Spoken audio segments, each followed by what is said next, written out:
Me parece increíble que a estas alturas, después de 10 años que Gilma Jiménez luchó este referendo, luchó esta propuesta, todavía no estemos hablando de volverla a hacer. Pero miren, no importan los obstáculos, la meta es tan grande que vale la pena superarlos todos y por eso vamos a insistir una y otra vez. Yo pienso que realmente la intención es muy buena, pero es una ley que hay que ponerla con supremo cuidado por muchas cosas, porque la principal situación que tenemos es que sí tenemos denuncias, no las necesarias, pero la impunidad para los delitos sexuales en niños y adolescentes es del 90%. Yo creo que ya le llegó el momento a Colombia para hacer una reflexión profunda sobre la necesidad, al amparo del artículo 44 de la Constitución, que pone los derechos de los niños por encima de los derechos de los demás, para que evaluemos la conveniencia y la necesidad de tener la cadena perpetua para violadores y asesinos de niños en nuestro país.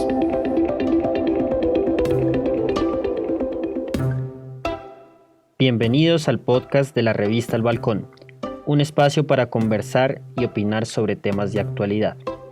Soy Miguel Cruz y el tema para este episodio es la propuesta de cadena perpetua para violadores de niños.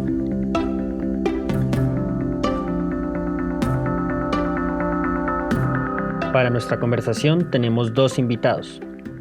Sharon Sánchez, psicóloga de la Universidad Nacional y magíster en Salud Pública de la Universidad de los Andes, con experiencia en proyectos comunitarios y contextos educativos, e intereses en educación y promoción de la salud. Actualmente se desempeña como investigadora en el Grupo de Salud Pública y Epidemiología de la Universidad de los Andes. Y por otro lado, nos acompaña Julián Salamanca, abogado, especialista en instituciones jurídico-penales y estudiante de la especialización en Derecho Constitucional de la Universidad Nacional de Colombia. Ha hecho parte de grupos de investigación en temas de derechos humanos y política criminal. Para empezar, Julián, por favor explíquenos el panorama jurídico del tema. ¿Qué se entiende por cadena perpetua? ¿Cómo se castiga actualmente el abuso sexual a menores? ¿Qué implicaciones jurídicas tiene la propuesta del gobierno? Bueno, Miguel, muchas gracias por la invitación.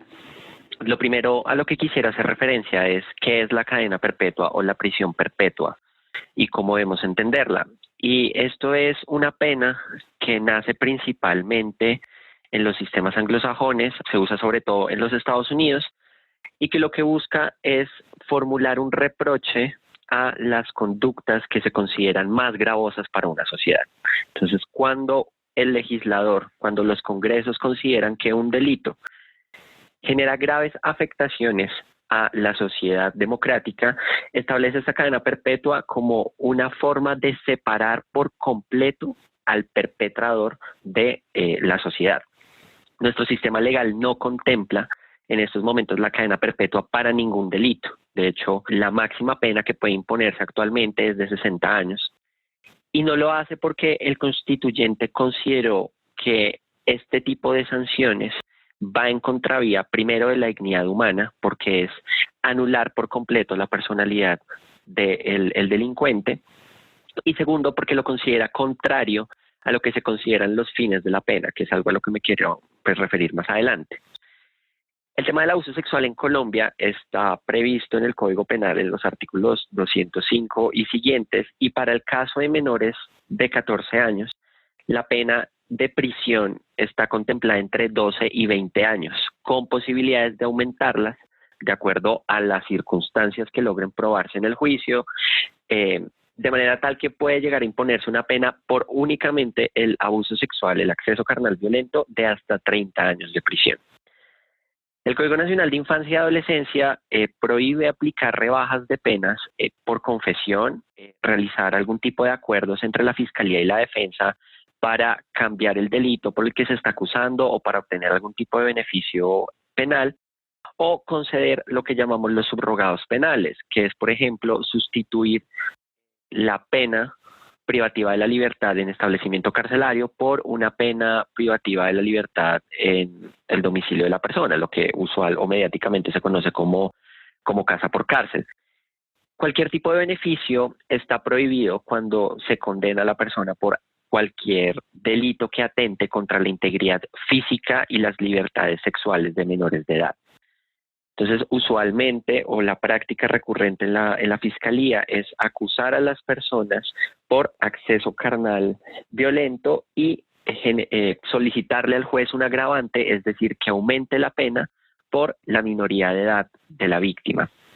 Si se tiene en cuenta que según datos del Consejo Superior de la Judicatura, el Consejo Superior es el que está encargado de llevar la estadística judicial de todo el país, es decir, la cantidad de sentencias que se profieren, cuántos delitos, la cantidad de personas que están en la cárcel y sus condiciones, que han sido puestos en conocimiento de la Comisión Asesora de Política Criminal del Gobierno.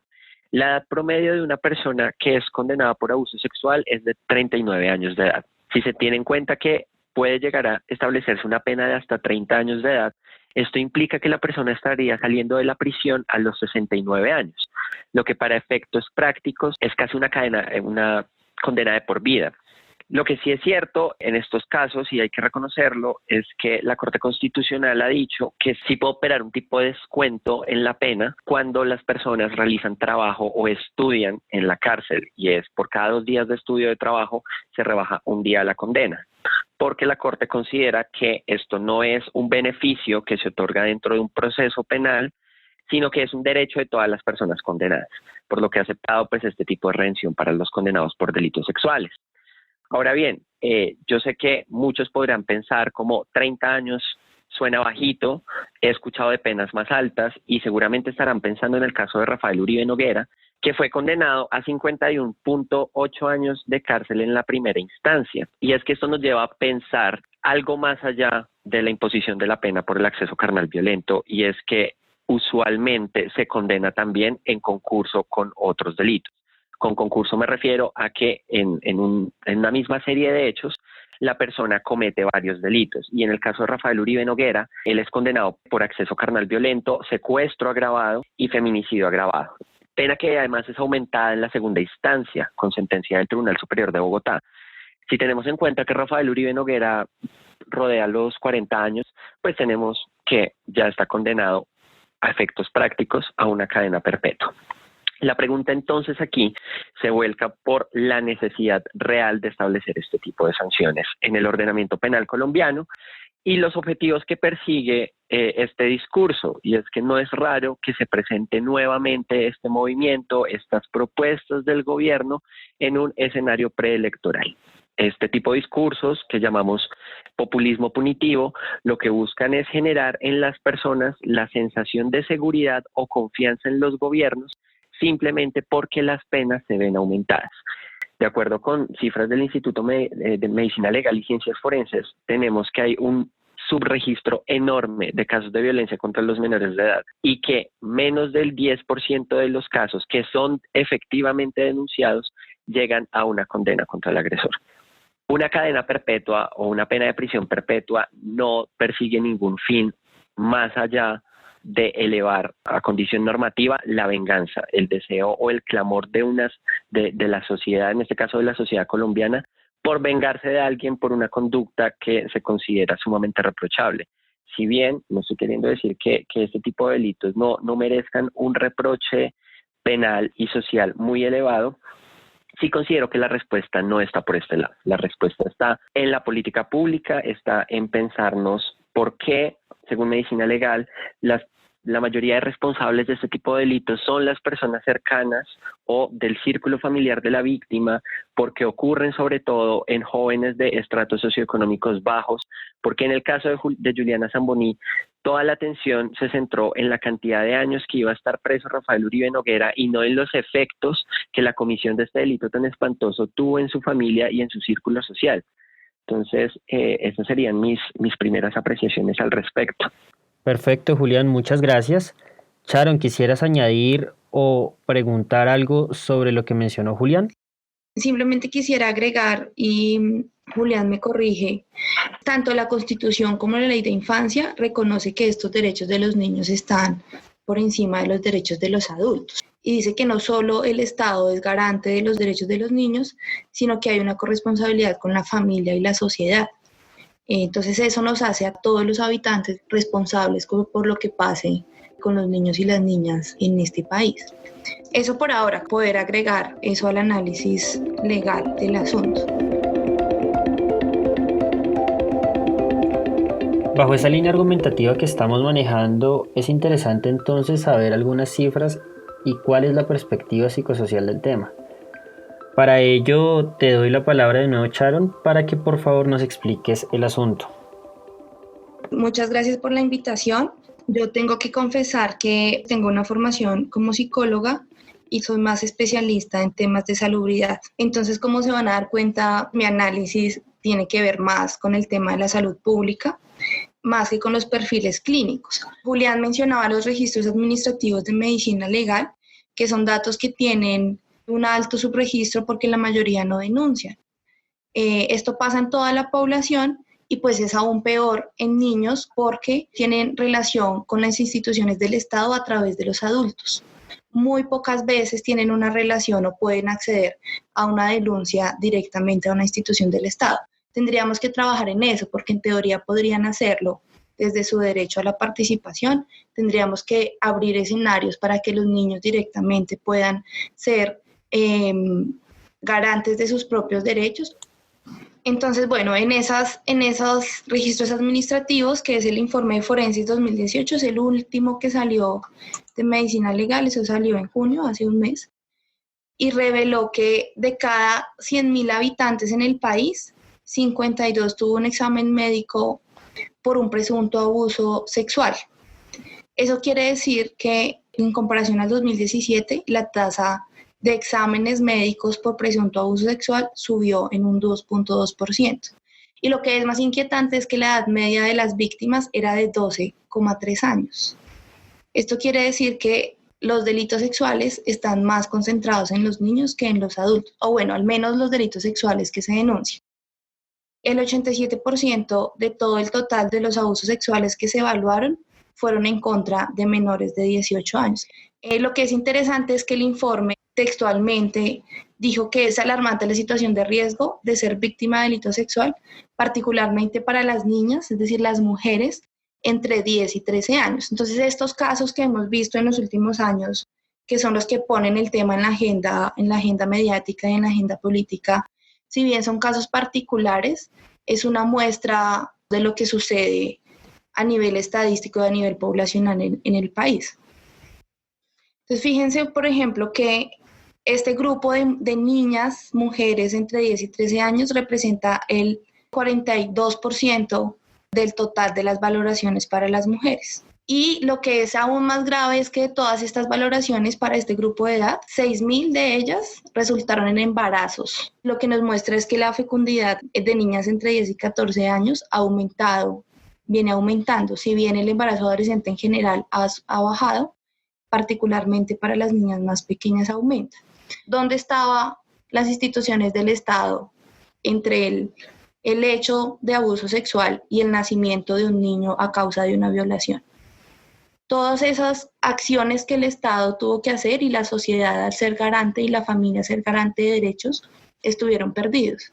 Entonces fíjate que ahí hay una brecha que nos muestra que nos va empezando a mostrar que más allá de las penas, más allá de agravar las penas para los delincuentes o los perpetradores de abuso sexual, habrá que mirar qué es lo que estamos haciendo mal, porque la atención a las chicas y a las mujeres, o bueno, realmente a las personas que son víctimas de delitos sexuales, no está siendo efectiva. Estos son todos subregistros, ya lo hemos mencionado, y aplaudo una cosa muy reciente que sucedió, esto está recién salido del horno, lo que les voy a contar. Pero la semana pasada, que fue en la segunda semana de julio, el Ministerio de Salud lanzó, en asocio con otras organizaciones internacionales, lanzó la Encuesta Nacional de Violencia contra Niñas, Niños y Adolescentes. Y aquí voy a hablar un poco de violencia sexual y quiero presentar los 4 casos de violencia sexual que se pueden presentar, solo para mostrarles que la violación que está, o que entiendo que está penalizada, no es el único problema. Los tocamientos no deseados, por ejemplo, están en un 11% en mujeres y en un 5% en hombres. El intento de sexo no deseado también se evalúa, por supuesto, más alto en mujeres del 6% y de 3% en hombres. El sexo por presión o coerción, particularmente en las mujeres, en las niñas, tenemos una prevalencia del 3% y en los chicos cercano al 1% en los hombres. Lo que quiero mostrarles acá es que cuando uno habla de abuso sexual, no está hablando solo del acceso carnal violento, que es, entiendo, lo que se tipifica como delito o lo que logra condenarse. ¿Cuál es el tipo de abuso sexual que se condena? Esa sería una pregunta para el abogado, porque todos estos que he mencionado antes son precursores del abuso sexual forzado. Si quisiera responder a la pregunta que nos formulaba Sharon frente a otro tipo de violencias sexuales, están tipificadas, sí, es decir, los artículos 206 y 209 del Código Penal tipifican actos sexuales diversos al acceso, pero por supuesto el foco en materia política criminal parece estar puesto es en el acceso carnal, ¿no? Es el foco político y el foco mediático. Gracias por la aclaración, Julián. Sharon, por favor, continúa con el tema. Hay otros datos que son súper interesantes y tienen que ver con dónde ocurrió esa primera violencia sexual. Y no es de sorprenderse, ya sabíamos, pero son las viviendas, los hogares de los niños en donde más se presenta este abuso sexual. El 72% de los casos de abuso sexual se presenta en sus hogares. El 20% para los hombres y el 24% para las mujeres se hacen exteriores, que incluye la escuela. Los perpetradores para las mujeres, la mayoría de los perpetradores en los casos de abuso sexual está hecho desde los miembros de la familia, segundo puesto extraños y tercer puesto es compañero romántico, que es un tema que no se ha puesto sobre la mesa. Y es que a veces en las adolescentes, por ejemplo, es su propio novio quien tiene un abuso sexual. Y para los hombres tenemos a los amigos, los vecinos y extraños. Y quiero terminar con una cifra particular. De las mujeres quienes contaron a alguien haber sufrido violencia sexual, solo el 6% recibió ayuda institucional. Y en los hombres es el 0%.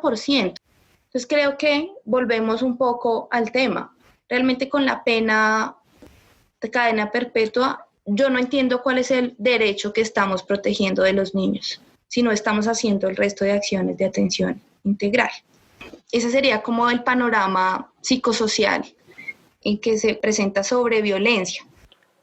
Vale, Sharon, muchas gracias por tu intervención. No sé si de pronto Julián quisiera añadir o preguntar algo al respecto. Señalar que coincido mucho con lo que dice Sharon frente a que no es claro cuál es el derecho de los niños que está siendo protegido. El artículo 48 de la Constitución nos dice que los derechos y el interés del menor son superiores a los demás derechos de la Constitución, pero en un escenario como el que estamos de esta propuesta, tampoco veo cómo estamos protegiendo a los niños realmente cuando el foco de la atención sigue estando en el perpetrador. Entonces, ponemos toda la atención en la persona que agrede al menor, en el violador, en el que comete actos sexuales, pero nunca nos preocupamos por la víctima. Nunca pensamos dónde estuvo el Estado y la sociedad en ese criterio de corresponsabilidad que mencionaba Sharon antes de la imposición de la pena. Porque el menor solo viene a importar cuando estoy tasando la pena que le voy a imponer al violador. Podemos llamarlo de otra forma, que no sea menor. Bueno, creo que uno de los avances de la política sobre infancia es quitarle la revictimización a los niños en todos sus derechos y los considera unos agentes particulares de derechos. Fíjate que yo creo que incluso el tema empieza por ahí, es que la convención se firmó en el 89 y casi 30 años después no hemos logrado hacer el clic cultural en considerar a los niños y a las niñas y a los adolescentes como unas personas que tienen capacidad de acción en sí mismas.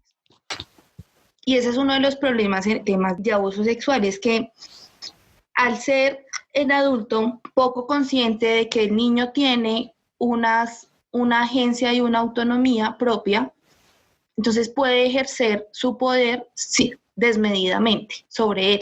Y uno de los ejemplos es es la violencia sexual o el asesinato o la violencia física. Si uno logra cambiar el chip, que no es fácil, pero el chip cultural de que el otro y que los niños tienen esa autonomía también, entonces uno podría empezar a pensar en una prevención más efectiva. Sharon y Julián, ahora quiero preguntarles de manera concreta si ustedes consideran que la cadena perpetua, como lo plantea el gobierno, es lo mejor jurídica y socialmente para darle solución a este problema. Y si no, ¿qué otras soluciones serían viables? No le da solución. La solución al problema del abuso infantil y del infanticidio está en atacar la impunidad con las penas existentes, de mejorar el acceso a servicios que permitan la detección temprana de otras formas de abuso sexual, de la descentralización del abuso sexual en el acceso carnal violento y sobre todo, que eso es un tema que de pronto no hemos tocado tan específicamente, pero en el acceso a la atención integral de las víctimas realmente, en el acompañamiento psicosocial a ellas y la familia, incluso al acceso a la interrupción voluntaria del embarazo cuando de ese delito sexual se desprende un embarazo o una concepción. Y por supuesto a la cero tolerancia de la violencia infantil en todas sus formas. Pero también hay una responsabilidad de los medios de comunicación y de la sociedad en que estamos revictimizando a las familias de estas niñas que fueron violadas y asesinadas. No debe ser fácil para sus familias escuchar el nombre de su hija cada vez que mencionamos el tema. Preferiría, por ejemplo, mencionar el caso de Noguera y no el caso de la niña. Julián, ya habiendo escuchado la respuesta de Sharon, ¿usted qué considera? ¿Es sí o no la cadena perpetua la mejor solución para este problema? No, un cambio normativo no es respuesta a esta problemática social. Atacar este problema requiere un cambio en la forma de actuar de todas las instituciones del Estado. Mejorar la capacidad que se tiene para llegar a las víctimas con una oferta integral. Requiere ser conscientes de la corresponsabilidad que todos tenemos y requiere un compromiso real por parte de las autoridades a nivel nacional, departamental y municipal, que no se vea reflejado únicamente en propuestas de cambio a la estructura del Código Penal, sino que se vean reflejados en programas reales, que se vean reflejados en presupuesto, que se vea reflejado en contratación de profesionales con las capacidades para abordar esta problemática desde todos los aspectos en que muy someramente hemos tratado de abordarla al día de hoy. Si entonces estamos de acuerdo en que no es la mejor solución, ¿cuál es el interés político y de la opinión pública de centralizar el tema en la agenda? Porque las sociedades, los grupos masivos nos movemos por emociones básicas y una de las emociones básicas es la rabia. Frente a un caso tan aberrante como estos, como sociedad tenemos rabia y enojo, y utilizar la rabia y el enojo en este momento particular cuando hay elecciones, pues es una muy buena estrategia política. Yo creo que primero, hace parte de este fetichismo legal que tenemos como sociedad, de creer que todos nuestros problemas se resuelven con algún cambio normativo y usualmente con un aumento de penas. Y segundo, es también una institucionalización de la venganza. Resalto, no es de gratis que este tipo de propuestas, así como en algún momento fue la propuesta del muro de la infamia, de colocar nombres y fotografías de personas condenadas por este tipo de delitos en vallas públicas, se den en una coyuntura preelectoral de cara a las agendas políticas.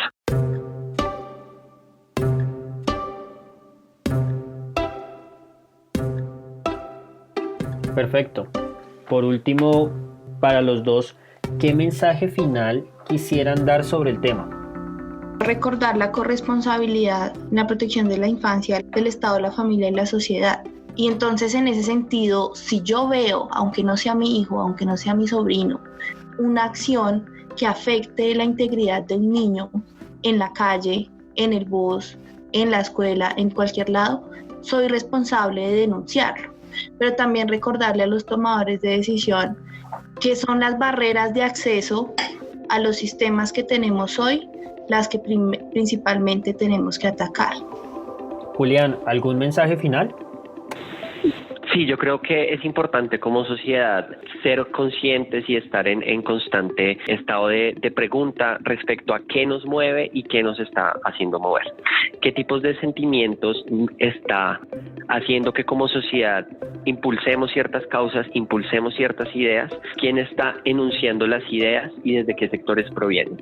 Y cuestionarnos si realmente ese tipo de acciones como esta propuesta de cadena perpetua responden realmente a las problemáticas que tenemos.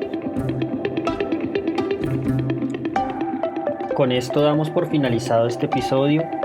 Muchas gracias a los dos por aceptar la invitación, por su tiempo y por su trabajo. Muchas gracias a la Fundación Tomás Rueda Vargas por su apoyo. Gracias a ustedes por escucharnos. Recuerden seguirnos por nuestras redes sociales como Revista El Balcón en Instagram, Facebook y YouTube para que estén pendientes de nuestro contenido y del siguiente capítulo de nuestro podcast. Feliz semana para todos.